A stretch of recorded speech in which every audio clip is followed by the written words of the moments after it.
Hello, everyone. So it looks like 2023 is gearing up to be the year that separates the winners from the losers in the alternative energy vehicle space. I've already done some videos on Lucid and Ford with their struggles. And now we got an article here from Hydrogen Insight about Nikola, which in my mind was the most obvious one that was a company to avoid. So let's see what's happening with Nikola. Headline is Substantial Doubt.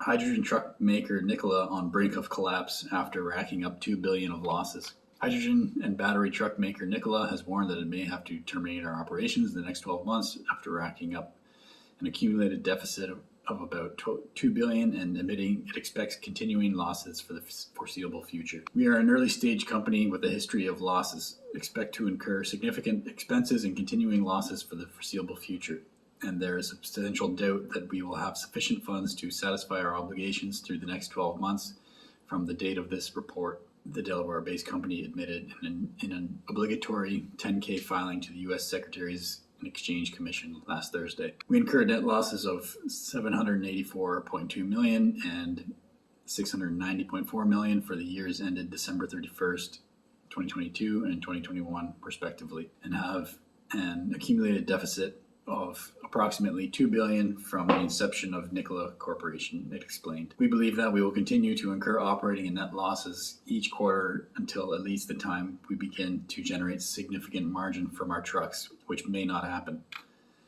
The filings say that the company, whose founding CEO, Trevor Milton, has been convicted of fraud for lying to investors, has determined there is substantial doubt that we will have sufficient funds to satisfy our obligations through the next 12 months. Our ability to continue as a going concern is dependent on our ability to obtain the necessary financing to meet our obligations and repay our liabilities arising from the ordinary course of business operations when they become due. The outcome of these matters cannot be predicted with any certainty at this time. If we are unable to raise sufficient capital when needed, our business, financial condition, and results of operations will be material and adversely affected, and we will need to significantly modify or terminate our operations and our planned business activities. Despite signing off on the SEC filing, Nikola Chief Financial Officer Kim Brady has said that the document merely reflects the opinions of its auditor, Ernst & Young, and that the company fundamentally disagrees with its assessments,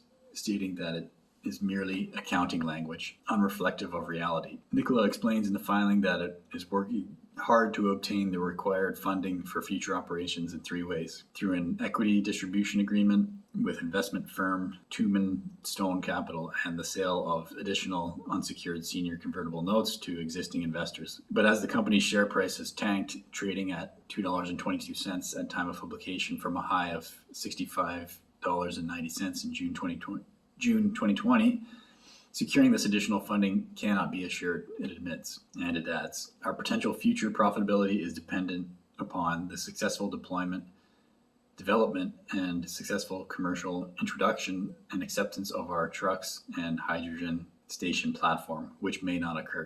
Brady said he disagrees with this assessment, telling specialist publication FreightWaves on Saturday the access to capital markets is not any worse than in 2022. And it likely could get better in the second half of 2023. Nothing has really changed in Nikola's liquidity situation from 2021 to the end of 2022. The filing then sets out the company's plans for growth, which basically consists of manufacturing and selling its trucks and deploying hydrogen fueling stations. Because we incurred the costs and expenses from these efforts and other efforts before we receive any incremental revenue with respect thereto, our losses in future periods will be significant, it explains. In addition, these efforts have and may continue to be more expensive than we currently anticipate.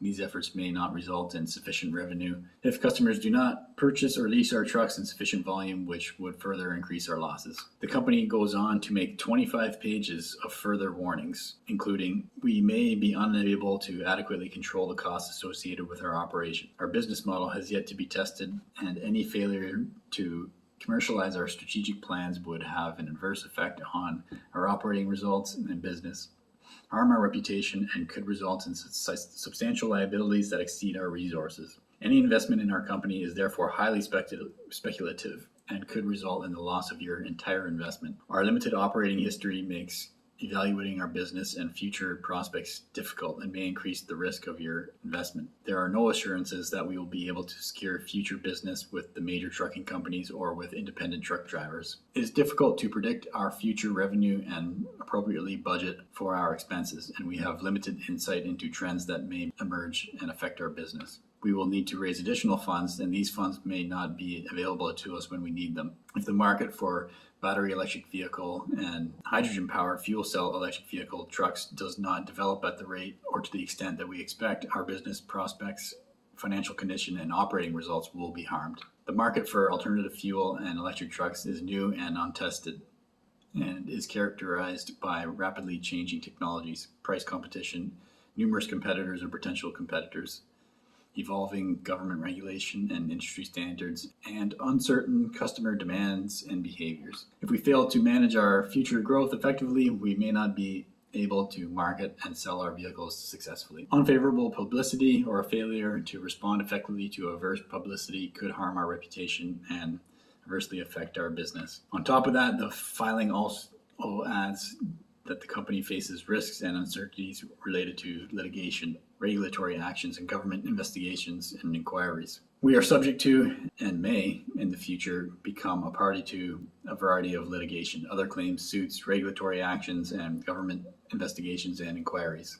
It explains, pointing to the conviction of former CEO Milton for securities fraud and wire fraud after short seller firm Hindenburg Research accused the company of being an intricate fraud built on dozens of lies. Yeah, not sure I want to invest in a company originally headed by a CEO who's been convicted of fraud. The lies allegedly included a video of its Nikola 1 semi-truck apparently traveling under its own power that was actually showing it rolling down a hill. Nikola later admitted that it never managed to get that vehicle to fully function. Not looking good for Nikola. So another one to add to the list of Deathwatch, unfortunately, for the electric vehicle slash alternative energy vehicle space. So that's my report, Nikola, and the article from Hydrogen Insight. My name's Evan Bertrand. This is the Evergreen Channel. Thanks for watching.